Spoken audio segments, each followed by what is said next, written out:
Bienvenidos otra semana más a las Video News de Aprenden Idiomas. Esta semana os contaremos una noticia sobre el presidente de Gambia y su decreto de fines de semana de 3 días. ¡Vamos allá! The Gambian president has decreed for public sector 3-day weekends starting from February 1st.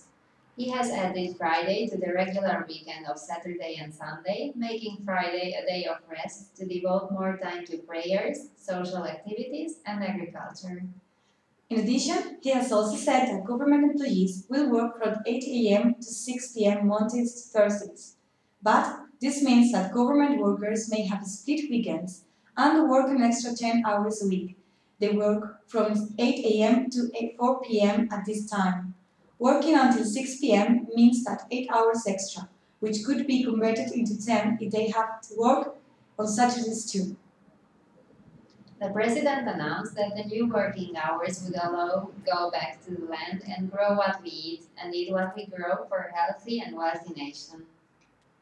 Nevertheless, Gambia's newspaper disapproves of the president's plan, and it explains that this new schedule is going to affect the economy and the country.